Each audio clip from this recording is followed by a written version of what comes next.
제가 한번 기도하겠습니다. 하나님 감사합니다. 하나님께서 또 우리 구현진 성도의 복음 클래스를 통하여 복음 유한결리온을 통해 복음이 무엇인지 더 선명하게 알게 하시니 감사합니다. 사랑하는 우리 귀한 자녀들이 믿음의 사람들로 자라고 성장케 하시니 감사합니다. 하나님 앞에 주야로 그 말씀을 묵상하고 그 말씀의 원리 따라 나아가는 인생이 되게 하옵소서. 이제는 더 이상 교회도 기독 단체들도 때로는 그들의 주장하는 것을 믿을 수 없고 안심할 수 없으며 분별해야 되는 이때에 오직 하나님의 말씀을 붙들고 하나님의 뜻을 쫓아 살아가는 그런 주의 예수님의 제자들이 되게 하여 주옵소서. 저들의 고백이 저들의 삶이 되게 하시고 저들의 인생을 이끌어가는 하나님 앞에 서약이 되게 하여 주옵소서. 주님, 오늘 또 우리가 주의 말씀 대합니다. 말씀 통해서 주시는 그 하나님의 음성을 듣고 순종하며 살게 하여 주옵소서. 예수님 이름으로 기도합니다. 아멘. 오늘 우리 함께 하나님의 말씀 보겠습니다. 하나님의 말씀은 고린도전서 9장 15절에서 27절의 말씀입니다. 고린도전서 9장 15절에서 27절 말씀 함께 보겠습니다. 우리 한 목소리로 같이 읽겠습니다. 그러나 내가 이것을 하나도 쓰지 아니하였고 또 이 말을 쓰는 것은 내게 이같이 하여 달릴 것이 아니라 내가 차라리 죽을지언정 누구든지 내 자랑하는 것을 헛된 대로 돌리지 못하게 하리라.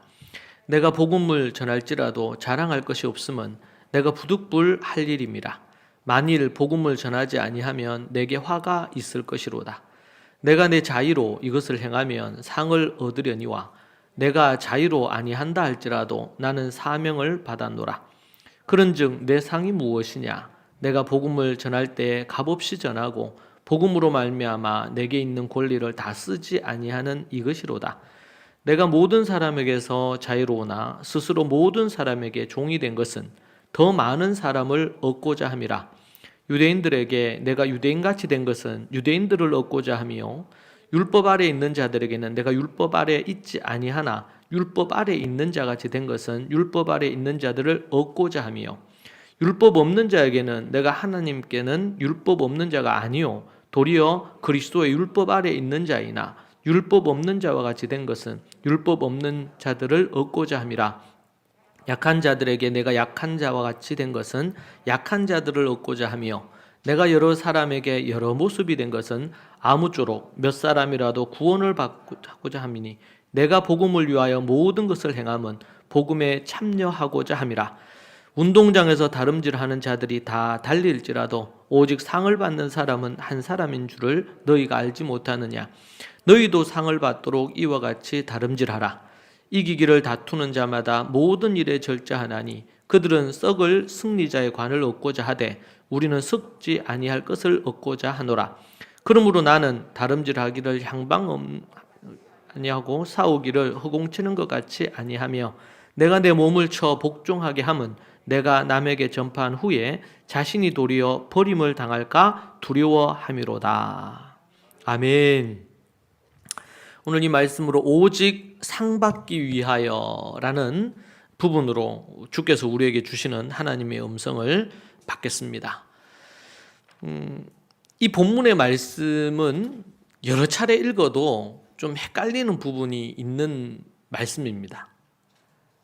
그래서 그 23절 또 앞부분 율법 관련된 이 부분이 나오면 이게 헷갈리는 부분이 없지 않아 있는 것 같습니다. 그래서 제가 원어로도 쭉 살피고 또 여러 번역본을 살폈는데 가장 이 본문을 원어로도 그렇지만 그리고 또 시대적인 상황에서 가장 잘 그것을 번역하고 있는 부분이 여러 번역본들 중에서 얼마 전에 나온 번역본인데 유대인 성경이라는 유대인 신약 성경이라는 이 부분입니다. 예수님을 믿는 유대인이 오래전에 쓴 거예요. 이 데이비드 H. 스턴 박사라고, 이분이 이제 이 유대인이 보는 관점에서 신약 성경, 히브리어로, 원래는 헬라어로 기록돼 있죠, 신약이. 그러니까 그렇게 이제 한 거, 그걸 이제 한국어로 번역을 한 거예요. 그리고 이제 이분이 쓴 주석도 있어요. 영어로 된 주석인데, 제가 이제 참고하는 그런 주석 중에 하나입니다. 그래서 근데 제가 이제 이 부분을 봤어요. 보니까 혼돈스러울 수 있는 이런 부분을 가장 잘 이렇게 번역을 해놨더라고요. 한번 띄워주실래요? 제가 그 사진을 찍어서 그걸 했는데, 치셨구나. 네, 사진으로 줬는데 타이핑을 하셔가지고 띄운 것 같아요.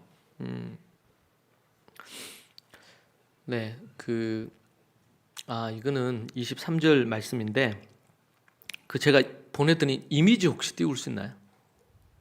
이미지.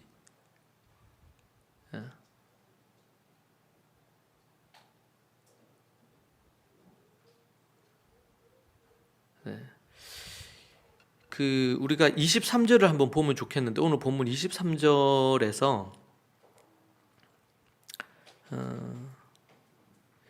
23절을 개역 성경에서는 띄워졌네요. 보이나요, 여러분? 네.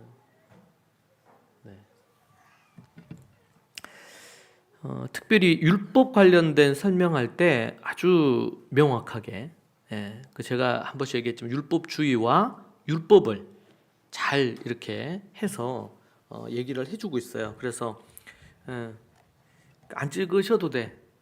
우리 나중에 단톡방에 제가 올려드릴게요.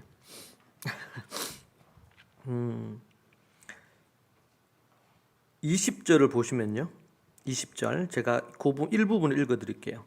20절, 즉 내가 유대인들에게 한 일은 유대인들을 얻기 위해 유대인의 입장이 되는 것이었습니다. 비록 내가 토라의 율법주의적 왜곡에 복종하지 않지만, 토라의 율법주의적 왜곡에 복종하는 사람과 함께 그러한 율법주의 아래 나 자신을 둔 것은 율법주의 아래 있는 사람을 얻기 위함입니다.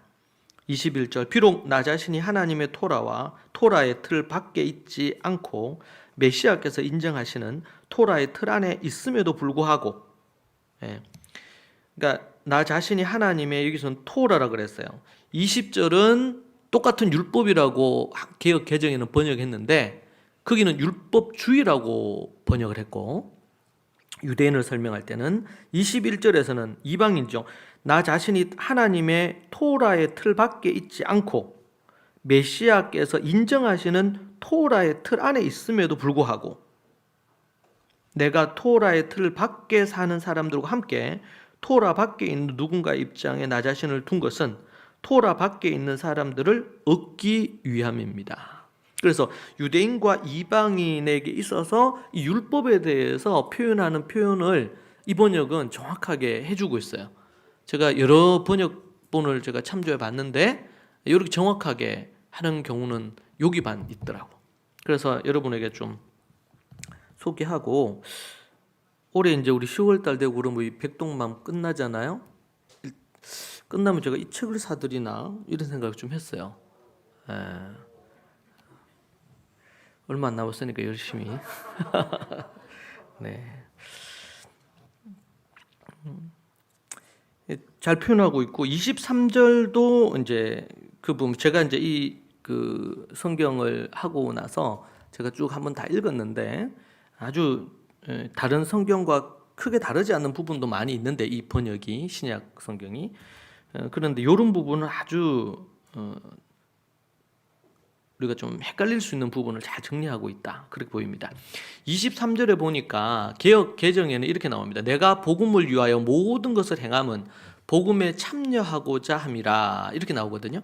근데 우리말 성경에는 나는 복음이 주는 복에 참여하기 위해 복음을 전하는 일이라면 무슨 일이든 하고 있습니다. 좀 더 명확하고 좋은 번역이라고 생각해요. 우리말 번역이. 근데 유대인 성경에서는 이렇게 나옵니다. 그러나 나는 복음이 약속한 보상 때문에, 상이죠, 상. 상 때문에 이 모든 일을 합니다. 그래서 복음을 믿는 사람과 함께 보상을 나누려고 합니다. 이렇게 번역을 했어요. 제가 볼 때는 이 부분의 번역이 좀 더 좋은 번역 같아요. 왜냐하면 이 상과 관련된 부분들이 이미 나오고 있습니다. 그래서 바울이 모든 사람, 자기는 자유인이라 그랬잖아요. 제가 지난주 설교를 나는 자유인이다 설교했죠. 자유인인데 그 자유인이지만 자신은 모든 사람의 종이 되었습니다. 왜? 모든 사람을 얻기 위해서.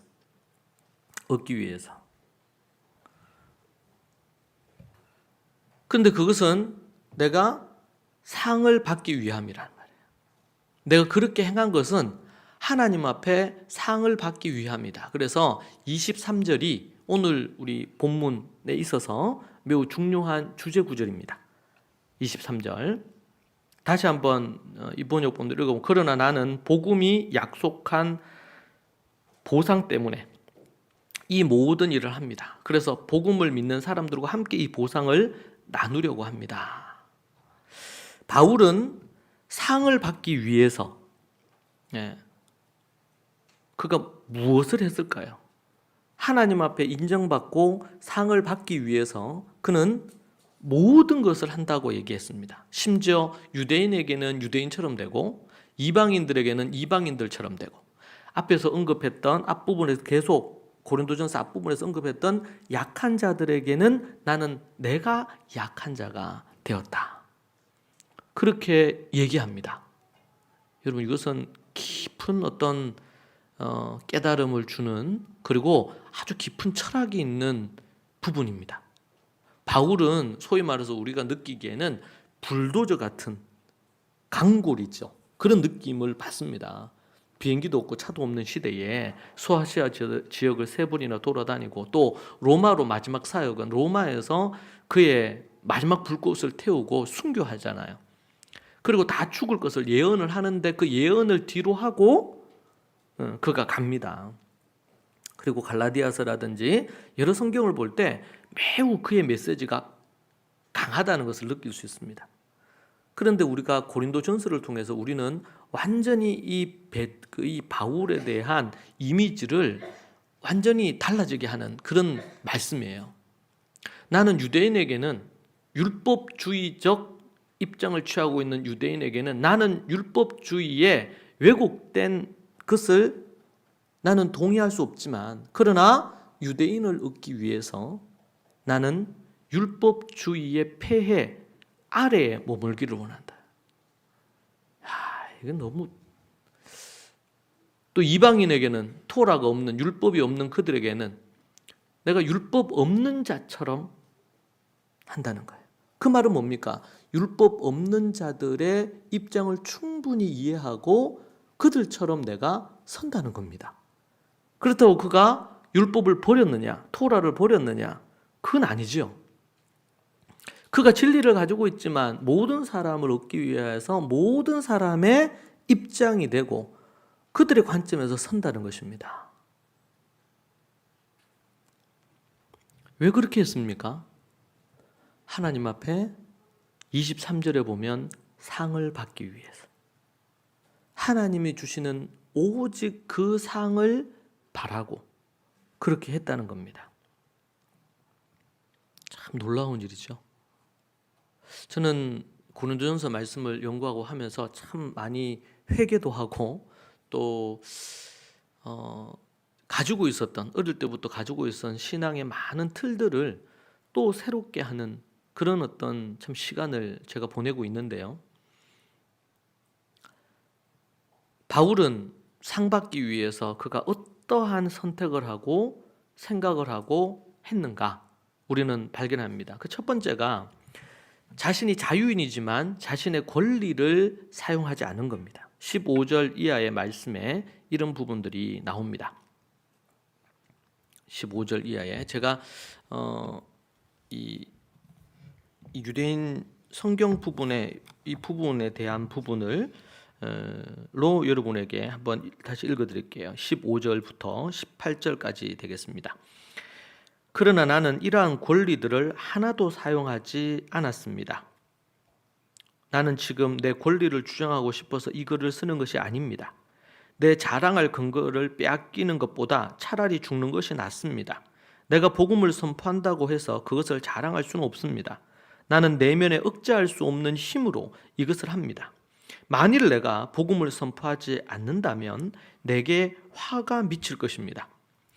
만일 내가 이 일을 자원해서 하고 있다면 나는 보상을 받을 것입니다. 그러나 내가 이 일을 자원해서 하는 것이 아니어도 나는 여전히 이 일을 합니다. 왜냐하면 내게 이 일이 맡겨졌기 때문입니다. 그렇다면 내가 받을 보상은 무엇입니까? 복음을 선포할 때에 내게 부여된 권리를 이용하지 않고 복음을 값없이 전할 수 있다는 것이 바로 내가 받을 보상입니다. 아멘. 이 말은 나는 자의로 복음을 전하지 않는다는 겁니다. 그래서 우리가 이 부분을 읽을 때 좀 헷갈려요. 아니, 자원하는 마음에 복음을 전해야 되는 건데 바울이 나는 자의로 하는 게 아니다고 하니까요. 이 말이 뭐냐? 나는 내가 선택해서 자원해서 선택해서 내가 이 일을 하는 게 아니다. 나는 다메섹에서 하나님의 전적인 강력한 부르심 때문에 나는 이 사도의 직분을 받았다. 그래서 나는 자원하여 하는 것이 아니고 자원해서 만약에 한다면 보수를 받는 것이 마땅하지만 나는 하나님이 부득불 하지 않으면 안 되도록 나에게 사명을 주셨다. 네가 목숨을 다해 해야 될 일이 사명인데 그것을 나에게 주셨다. 그러하기에 나는 복음을 전하되 값없이 전하고 그리고 또 나에게 부여된 권리를 행하는 것이 잘못된 것이 아니지만 그러나 나는 하나님이 주시는 더 큰 상을 얻기 위해서 나는 내게 주어지는 권리를 쓰지 않기로 했다. 라는 겁니다. 우리 자녀들이 어머니가 이제 이러면 내 방을 좀 치워라 이렇게 얘기하면은 네 하고 방을 치울 수 있겠죠. 시켜도 방 안 치우는 놈들도 있지만 치웠어. 그런데 그 아이가 어머니 내가 내 방을 치웠는데 보니까 거실도 좀 치워야 될 것 같은데 거실도 제가 치워도 되겠냐고. 만약 이렇게 얘기하면 어머니들이 어떨까 기분이? 어때요? 여성분 간사님 어떨 것 같아? 엄청 기쁘죠. 엄청 기쁘다. 왜요? 바울은 자신이 앞에서 우리 쭉 봤던 것처럼 제사장이 제단의 제물을 먹고 사는 것, 레위인들이 성전에서 일하고 거기서 나는 음식을 먹고 사는 것, 농부가 농사를 지어서 열매를 따서 먹고 목자가 양을 길러서 양의 털을 깎아서 그것으로 수입을 얻는 것. 이 모든 것들이 마땅하고 분명히 누릴 수 있는 권리란 말이에요. 그럼에도 불구하고 이방인 선교를 위해서 고린도 교회에서 거기서 가르치는 많은 철학자들이 돈 받고 철학자의 그 일을 했는데 이방인 선교에 조금이라도 해가 될까 봐 자신은 그렇게 하지 않고 자비량으로 일하고 다른 교회나 다른 누군가의 후원을 받아서 내가 일을 했다. 권리가 있지만 권리를 내가 다 누리지 않기로 내가 했다. 왜? 그걸 보시면 하나님이 기뻐하시고 상을 주시지 않겠느냐 말이에요.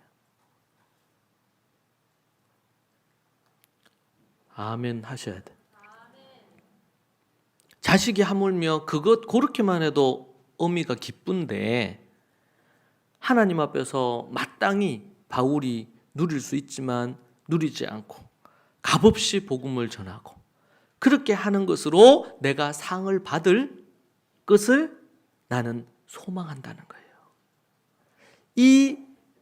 그래서 권리를 포기하는 것 같지만 바울에게 있어서 이 권리 포기는 또 뭐예요?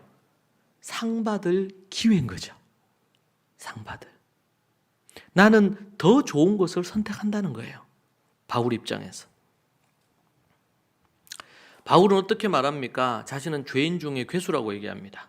이 영광스러운 직분을 하나님이 나에게 주셨다는 것이 너무 감사하다. 나 같은 거한테 이걸 주셨다. 그리고 사도 바울이 디모데 후서에서 마지막에서 뭐라고 얘기합니까? 내가 마지막 관제로 부어지는 상황이 왔죠. 순교의 제물이 되니까. 이 마지막 이 제물이 되는 것이, 순교의 제물이 되는 것이 나에게는 엄청난 영광이다. 내 같은 죄인 중에 괴수 같은 이 버르지만도 못하고 쓰레기 같은 인생을 부르셔가지고 나에게 이 직분을 맡겨주시고 천하보다 귀한 영혼들을 섬길 직분을 나에게 맡기시고 또한 나를 충성스럽게 그렇게 목숨 걸고 소아시를 돌아다니면서 복음을 전하고 태장을 맡고 죽을 고비를 그렇게 넘기면서 수고하는 것이 마땅히 종으로서 마땅한 바임에도 불구하고 나를 충성되게 여겨주셔서 그렇게 인도해 주신 것을 생각하면 이 얼마나 큰 은혜냐, 이 얼마나 큰 사랑이냐.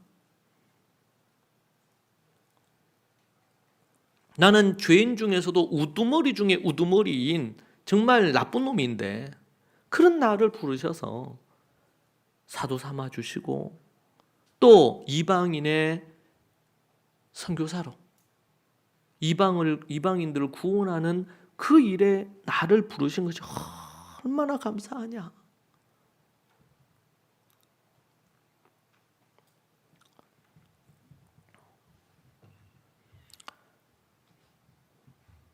자신은 자유인이지만 자신의 권리를 포기하거나 그리고 그렇게 권리를 사용하지 않기로 하는 것이 갖는 그 이유가 뭐냐? 자신이 어떤 존재인지를 바울이 알고 있었습니다. 그걸 잊지 않았어요. 그 하나님에게 받은 은혜를, 그 감사를 결코 잊지 않은 것입니다. 결코.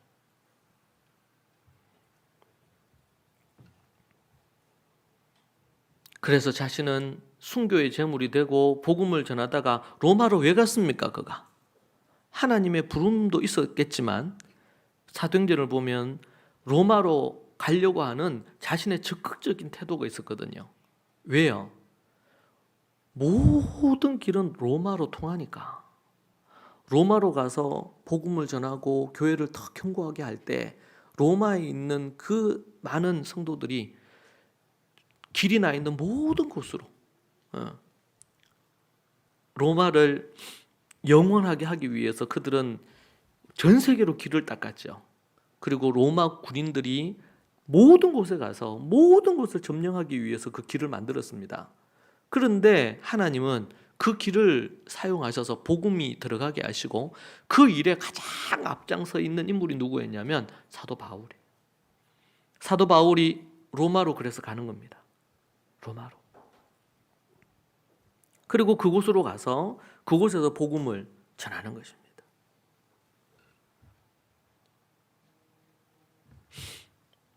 여러분, 다윗은 한낱 목동이었습니다.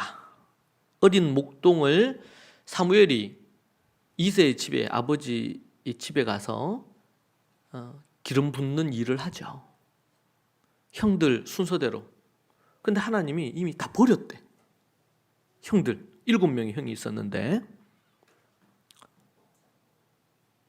그런데 이 다윗을 하나님께서 귀히 보시고 그를 왕으로 기름 붓지요. 기름 부음을 받고 그진 13년이 훨 지나는 동안 도망자 신세의 삶을 삽니다. 그리고 그를 결국 왕으로 세웁니다. 13년의 시간은 그를 왕으로 훈련하는 시간이었습니다. 그런데 그가 하나님 앞에 범죄합니다. 그래서 나단 선지자가 가서 비유를 들어 설명을 하는 얘기가 나오지요. 사무엘하 12장에 그 내용이 나옵니다. 그 얘기를 들은 다윗이 이렇게 말합니다. 12장 5절에 그 사람으로 말미암아 노하여 나단에게 이르되 여호와의 살아계심을 두고 맹세하노니 이 일을 행한 그 사람은 마땅히 죽을 자라. 마땅히 죽을 자라. 그러니까 6절에 그가 불쌍히 여기지 아니하고 이런 일을 행하였으니 그 양 새끼를 4배나 갚아 주어야 하리라 한지라. 4배나 갚는다는 것은 율법적인 거거든요.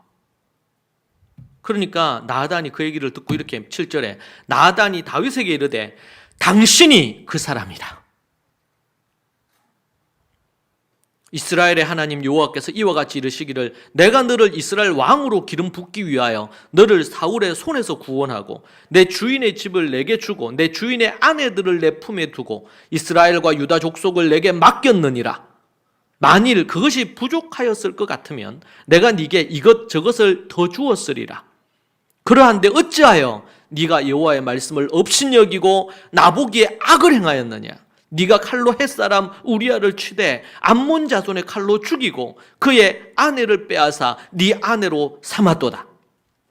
이제 내가 나를 업신여기고 햇사람 우리아의 아내를 빼앗아 네 아내로 삼았은즉 칼이 내 집에서 영원토록 떠나지 아니하리라 하셨고,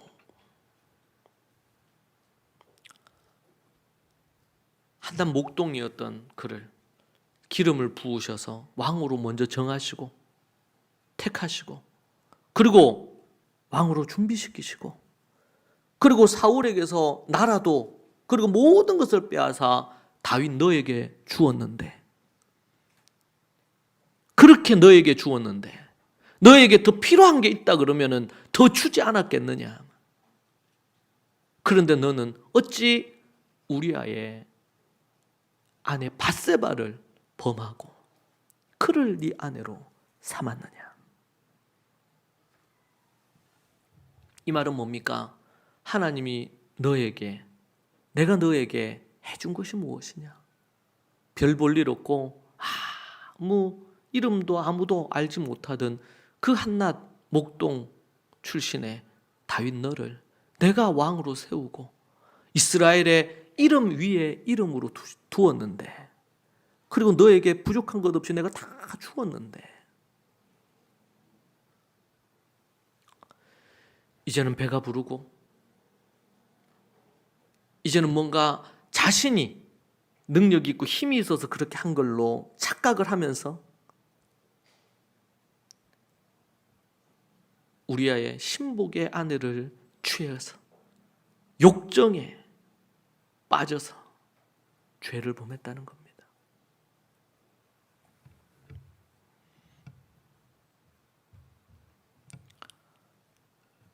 바울은 자신의 모든 권리를, 자기가 누릴 수 있는 것을 포기할 수 있었던 것은 자신의 과거를 결코 잊지 않았던 것입니다. 하나님 앞에서 자신이 어떤 죄인이었고 자신은 사도라고 주장을 하지만 이것은 고린도 교회 성도들을 위해서 사도권을 얘기하는 거고 복음을 위해서 자신의 사도권을 주장하는 것이지 내가 사도다 이렇게 드러내기 위해서 한 것이 결코 아님을 우리는 알 수 있습니다. 근데 자신은 사도로 적합하지 않다고 늘 생각하며 살았습니다. 다만 하나님이 나를 그렇게 세우셨기 때문에 부득불 내가 그 일을 하는 것이다.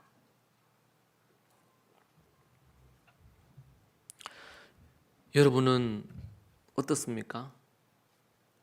여러분은 권리를 누리는 것이 당연하다고 생각을 하면서 누리지 못했는데 이제는 내가 누려야 되지 않겠나 이렇게 생각하지 않습니까?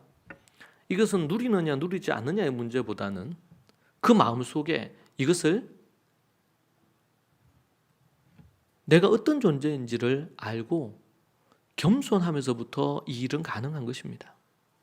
하나님께 받은 은혜를 알고 그것을 감사할 줄 알고 그것을 잊지 아니하는, 배은망덕하지 않고 하나님 앞에 하나님을 향한 신의를 가지고 있을 때 그리고 자신의 모습이 어떠했는지를 정확하게 알 때 이 고백이 가능한 거거든요.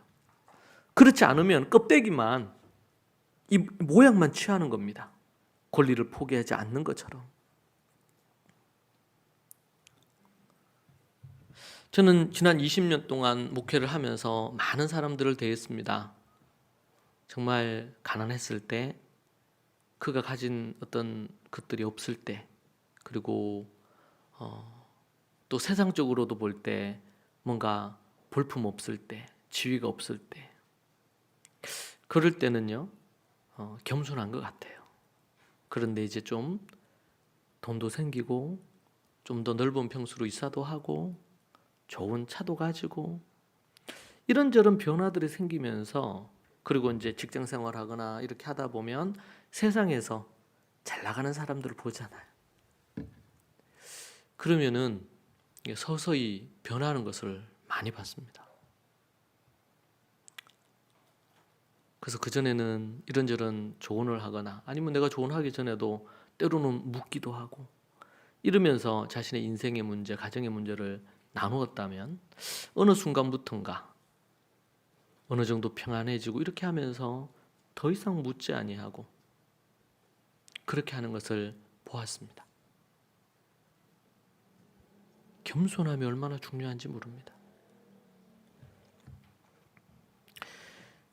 저는 이 말씀 보면서 지미 카터, 미국의 전 대통령이신 지미 카터가 생각이 났습니다. 기사 하나를 2019년 기사를 봤는데 그가 대통령이 이전부터 그런 교회의 주일학교 선생님을 했다고 합니다. 그리고 대통령이 되어서도 주일학교 선생님의 일을 놓지 않았다 그래요.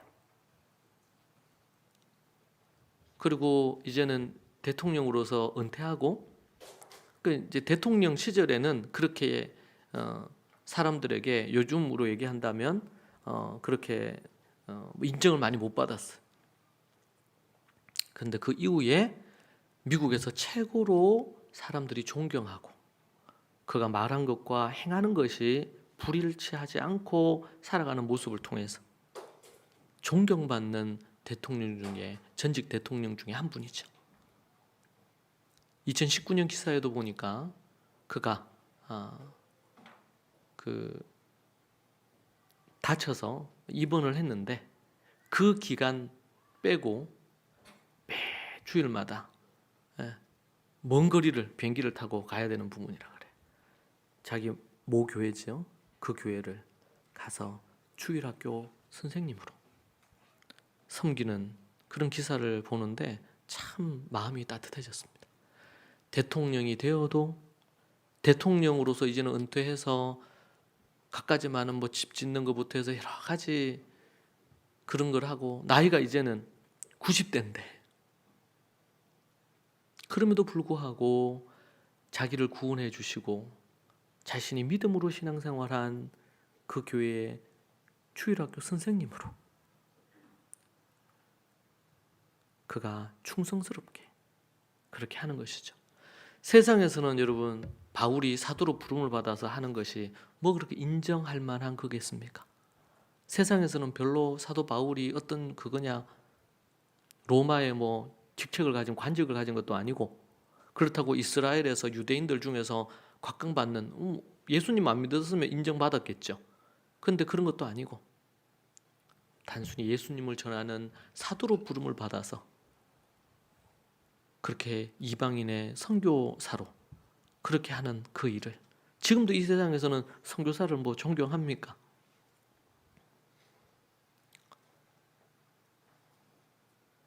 그런데 지미 카터는 그가 대통령으로서 얘기했다 그러죠.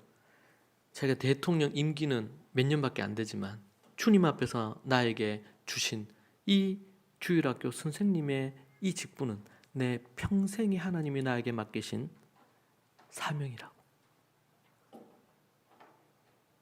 여러분 우리의 마인드가 달라지지 않으면 우리는 교회 나와서 종교 생활을 하고 그러고는 세상에 물든 삶을 살 수가 있습니다.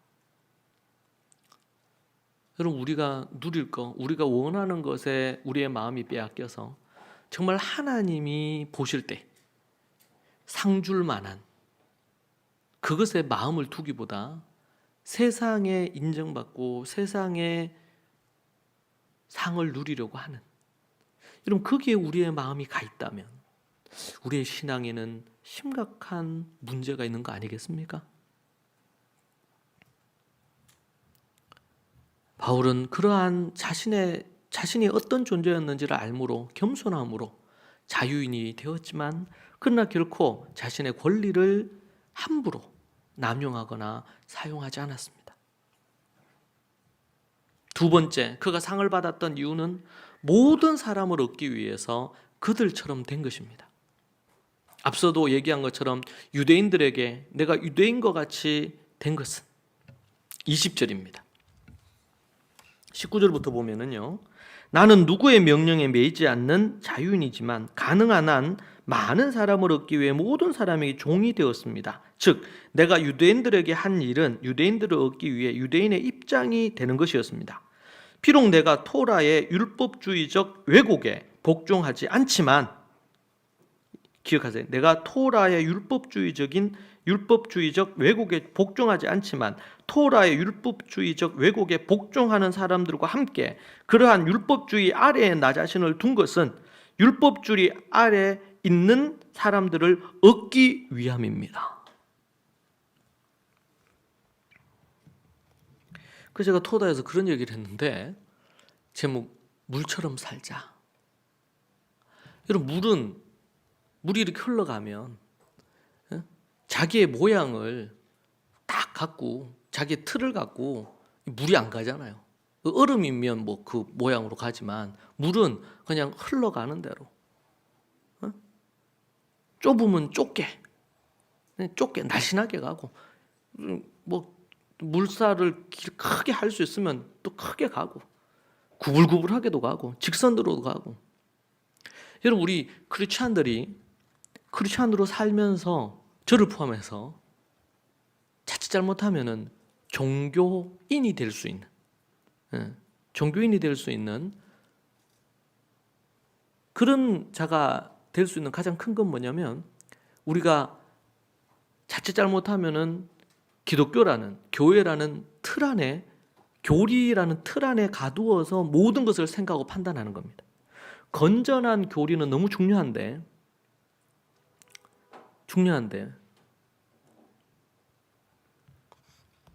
앞에서도 우리가 이제 뭐 동성애 아이들이 강의 듣고 이렇게 하면서 그런 기준들을 삼게 된 것은 너무 귀합니다. 그런데 그들은 우리의 전도의 대상이고 그들을 위해 기도해야 되고 그들의 입장을 고려하고 생각하는 것은 매우 중요한 것 중에 하나입니다. 이걸 놓친다면 우리는 매우 폐쇄적인, 그러니까 이 시대가 보면 특별히 한국도 그렇지만 지나치게 근본주의적인 입장을 취하면서 세상과는 동떨어져 있는 교회가, 그리스도인들도 참 주의를 해야 될 부분입니다. 또 볼까요?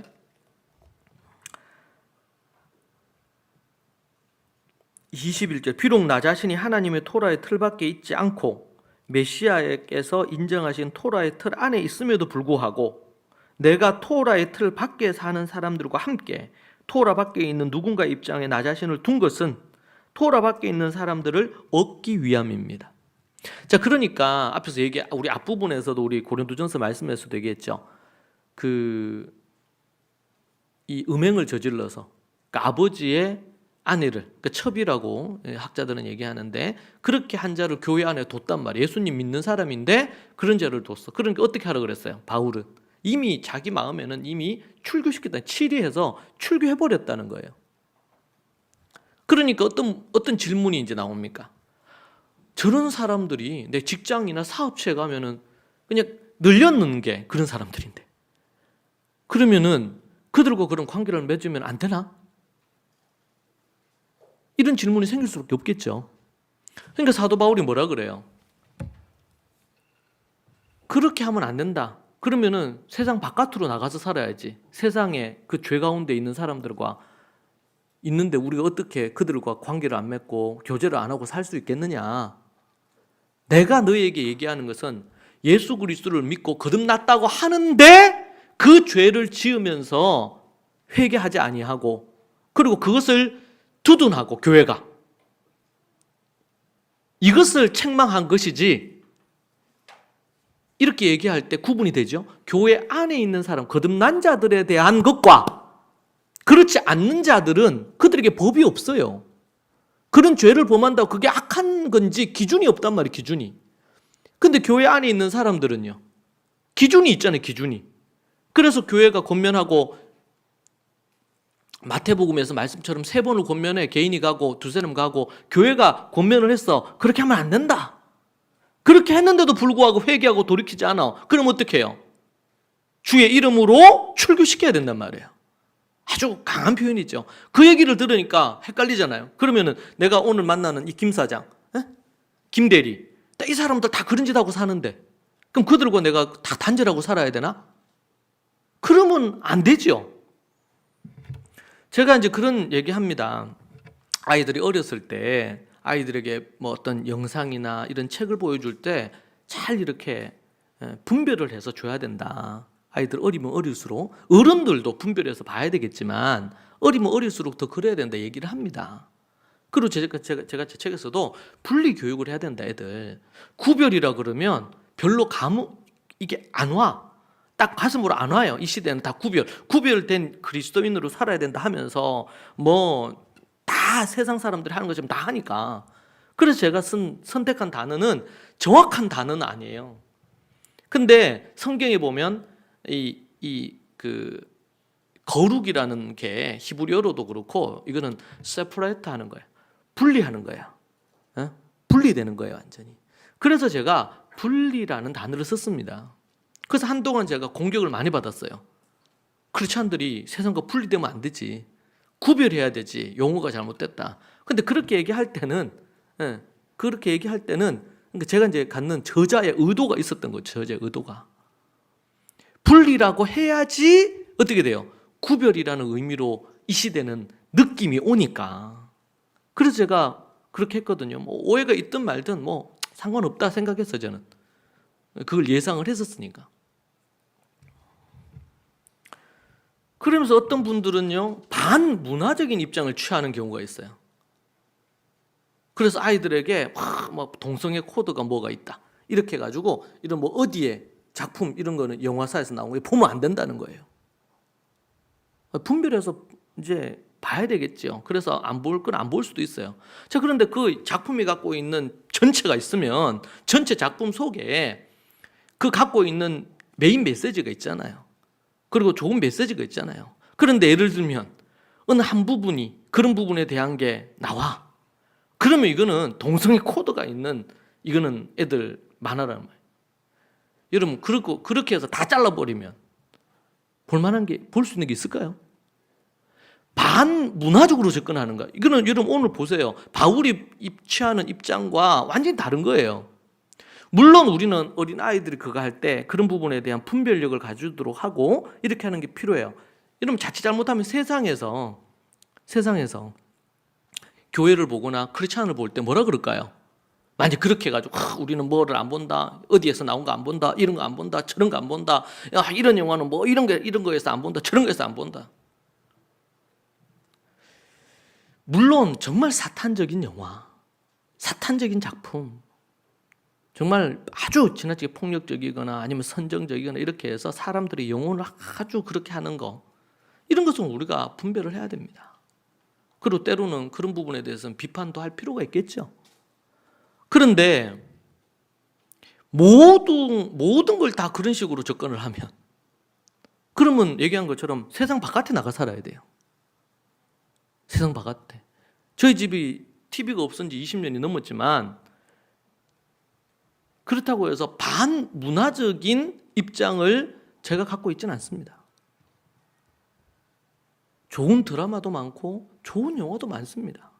자, 그런데 그런 게 싹 다 없는 영화를 보려면 쉽게 보면 되지. 쉽게. 어?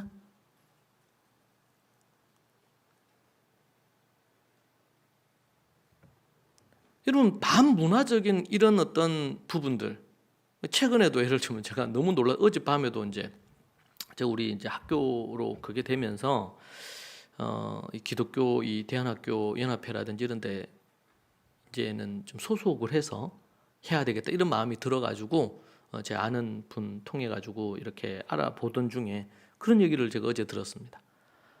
이 국가에서 이렇게 하는 뭡니까 대한학교 이렇게 해서 대한교육기관으로 요번에 대구 학교는 인정이 됐잖아요.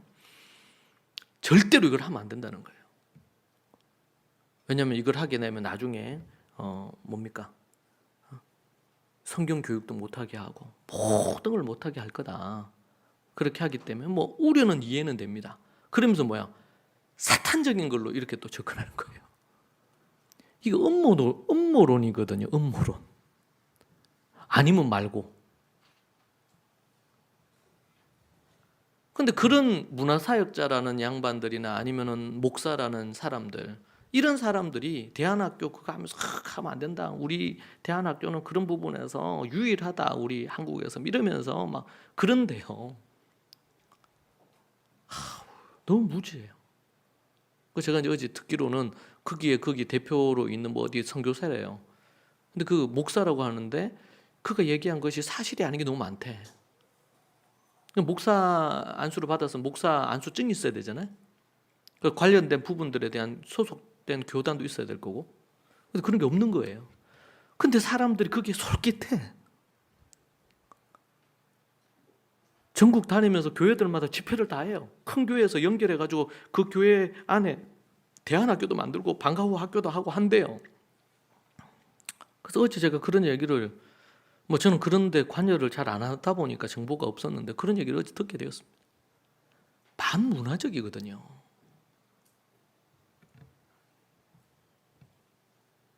율법이 없는 자들은 그들에게는 기준이 없어요. 그게 술 먹는 거, 우리 크리스찬들은 술 먹고 담배 안 한다. 안 하죠. 저도 안 합니다. 네, 웃자고 한 얘기인데 제가 안 해요. 근데 세상에서는 힘들고 어려운 거 술 먹으면서 풉니다. 그럼 막 욕하고 이렇게 하지 마세요. 그래서 담배 핍니다. 그 사람들은 거짓말합니다. 이득이 있다면 어떤 거짓말이든 합니다. 물론 그게 윤리적으로는 잘못된 거죠. 근데 그게 그들에게는 일상이고 기본적으로 돼 있단 말이에요. 그래서 우리에게 지혜가 필요한 거예요. 그런 세상에서 우리가 살잖아요. 그렇죠?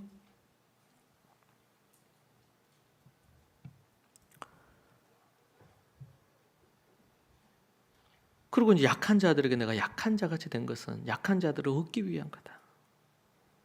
여러분, 사도 바울은 상을 얻기 위해서, 상 받기 위해서 그가 선택한 게 뭡니까? 모든 사람을 위해서 내가 그 모든 사람들의 입장이 된다는 겁니다. 앞에서도 얘기한 것처럼 동성애자들의 입장을 이해하기 위해서 공부하고 그들을 사랑하고 그들을 위해 기도하는 거 필요합니다. 그렇다고 동성애자가 되는 것은 반대할. 그렇죠? 율법, 바울이 얘기해서 율법 아래에 뭐라 그랬습니까? 여기서 유대인을 얻기 위해서 유대인의 입장이 되는 것이었습니다. 비록 내가 토라의 율법주의적인 왜곡에 복종하지 않지만 토라의 율법주의적인 왜곡에 복종하는 사람들과 함께 그러한 율법주의 아래 나 자신을 둔 것은 그것을 내가 이해한다는 겁니다. 내가 그 왜곡된 율법주의에 내가 동조하거나 빠질 수는 없는데 그러나 내가 그들과 같이 된 것은 그들을 이해하려고 하는 것은 그들을 얻기 위함이다 말이에요.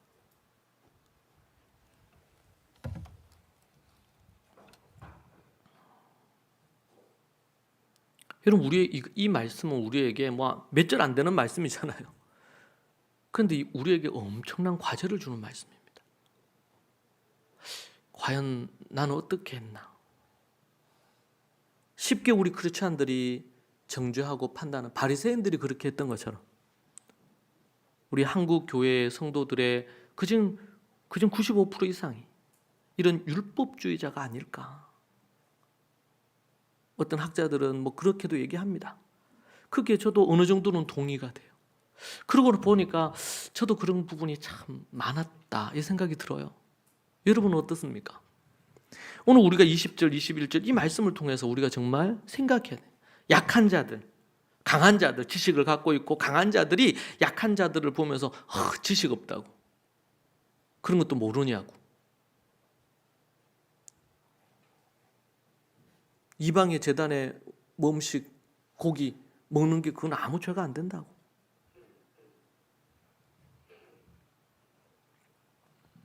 여러분, 우리가 상 받기를 원합니까? 오늘 말씀에 근거해 보면은 뭘 해야 될까요? 모든 사람, 그 중에 한 명이라도 내가 얻을 수 있다면 그들의 입장이 되어 보는 것입니다. 그들의 입장이 되어 보는 거예요. 세 번째는 절제하는 것입니다. 23절 이하의 내용인데요. 그러나 나는 복음이 약속한 보상 때문에 이 모든 일을 합니다. 그래서 복음을 믿는 사람들과 함께 이 보상을 나누려고 합니다.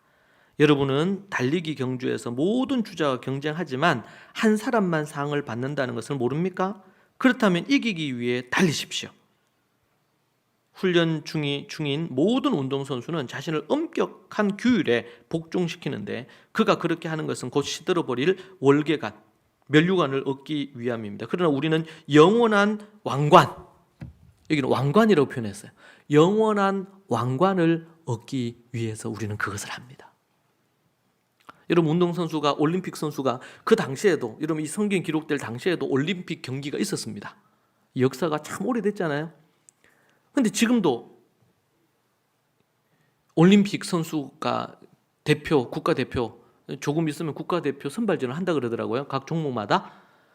그러면은 들어가서 어떻게 해요? 거기는 뭐 명절 이런 것도 없어. 그죠? 꼬박 4년 동안, 때로는 8년 동안 국가대표 선수가 돼서 금메달, 메달을 따기 위해서 그 사이에는 나오지도 않아. 선주촌에 있어요.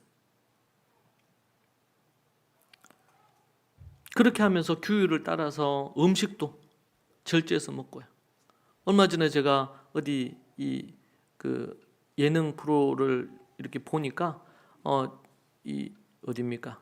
저기 영국에 축구 선수로 가 있는데 그냥 탄수화물 자체를 안 먹더만요. 장어 먹고 고기 먹고 야채 먹고 탄수화물을 안 먹어. 왜? 몸을 관리하기 위해서. 최상의 컨디션으로 경기장에서 뛰기 위해서. 절제하는 것이죠. 세상에서는 1등만 상을 받습니다. 아니면 뭐 금메달, 은메달, 동메달 상을 받죠. 그런데 디모데후서 4장 8절에 보니까 이제 후로는 나를 위하여 의의 면류관이 예비되었으므로 주곧 의로우신 재판장이 그날에 내게 주실 것이며 내게만 아니라 주의 나타나심을 사모하는 모든 자에게 이 왕관, 의의 면류관을 주신다. 그래서 우리는 이 세상 경기는 해서 1등 들어온 1등, 2등, 3등에만 상 주잖아요. 그런데 하늘나라의 그 경주는 정해놓은 어떤 그 커트라인을 누구나 들어오면 다 상을 받는 거예요. 이게 달라요. 자, 그런데 우리가 그 상을 받기 위해서 운동선수, 올림픽 선수하고 똑같은 게 뭡니까? 절제해서 달려간다는 겁니다. 절제해서. 절제함이 없이 안 되는 거죠. 야고보서 1장 12절에 시험을 참는 자는 복이 있나니 이는 시련을 견디어낸 자가 주께서 자기를 사랑하는 자들에게 약속하신 생명의 면류관을 얻을 것이기 때문이라. 그렇게 말하고 있습니다. 우리가 상 받으려면 절제해야 됩니다. 빌립보서 3장 13절에 이렇게 나옵니다. 형제들아 나는 아직 내가 잡은 줄로 여기지 아니하고, 다윗이 이제 왕이 되고 모든 것이 안락해지고 막 이렇게 되고 왕권도 강화되고 이렇게 하니까 잡은 줄로 생각하고 교만해졌어요. 그러니까 타락하는 거거든요. 내가 잡은 줄로 여기지 아니하고 오직 한 일, 즉 뒤에 있는 것을 잊어버리고 앞에 있는 것을 잡으려고 표대를 향하여 그리스도 예수 안에서 하나님 위에서 부르신 부름의 상을 향해 위에 달려가노라. 이것이 바울 되게 만든 겁니다. 이것이 바울 되게 만들었어요.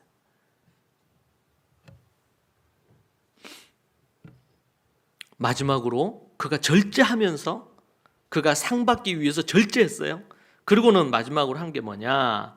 목표를 향해 달리는 것입니다. 26절, 27절입니다. 여기 보니까 이렇게 나옵니다. 그러므로 나는 목표 없이 달리지 않고 결승선을 향해 똑바로 달려갑니다. 나는 허공의 주먹을 휘두르지 않고 모든 주먹질을 가치 있게 하려고 노력합니다. 내가 내 몸을 혹독하게 대하여 나의 종으로 만드는 것은 내가 다른 사람에게 복음을 선포한 후에 나 자신이 실격되지 않기 위한 것입니다. 개역성경에서는 다른 사람을 그렇게 하고는 내가 버림받지 않기 위함이다. 그렇게 이야기합니다. 달리기 선수뿐만 아니고 권투 경기에 빗대어서 얘기를 합니다. 권투를 하는데 한 번에 어떤 그것도 허공을 치거나 이런 게 아니고 정확하게 목표를 두고 그렇게 때리듯이 내가 달려가는데 목표를 분명히 하고 달려간다는 것입니다. 목표를 분명히 하고. 그렇게 해서 내가 내 몸이 나에게 복종하도록 만든다. 복종하게 만든다. 사도 바울은 오직 상 받는 그 일을 위해서, 그래서 먼저는 정말 우리가 하늘의 상을 소망하고 기대하면서 사는가? 내가 하늘의 상을 바라고 사는가? 아니면 이 땅에 돈과 명예와 세상의 끝에 목표를 두고 사는가? 하늘의 하나님의 상을 바라고 내가 사는가? 그 상을 얻기 위해서 내가 내 권리를 사용하지 않고 내 권리를 내려놓고 그리고 그 권리를 갖고 뭔가를 하려고 하지 않고 또 모든 사람을 얻기 위해서 그들의 입장이 되고 그리고 절제하고 그리고 내 목표와 표대를 분명히 하고 가는 겁니다. 그런 자들이 하늘에서 상을 받습니다. 여러분 이 땅에서도 여러분 제가 그 보니까 이 땅에서도 돈을 벌고 그리고 나이 뭐 언제까지 해서 뭐 돈의 자유를 얻겠다. 그러기 위해서는 쓸 거 안 쓰고 먹을 거 안 먹고 막 절제하고 자기 관리하고 이렇게 하잖아요. 그렇게 해서 내 노년을 해피하게 살려고. 그런데 우리 영원한 천국에서 하늘나라에서 하나님의 상을 받고 살아야 될 거 아니에요? 하나님의 상급을 하나님께 인정을 받고 그곳에서 상급을 받고 살아야 되잖아요. 근데 그러기 위해서는 사람들이 관심이 별로 없단 말이에요. 그게 마음을 안 둬요. 그게. 근데 사도 바울은 세상적으로는 참 볼 것이 없어요. 비참하게 죽고 그렇다고 재산이 많았나? 그런 것도 아니에요. 그거 뭐 유명했나 세상적으로. 세계사에 이름 한 줄 안 나옵니다. 사도 바울의 이름 하나.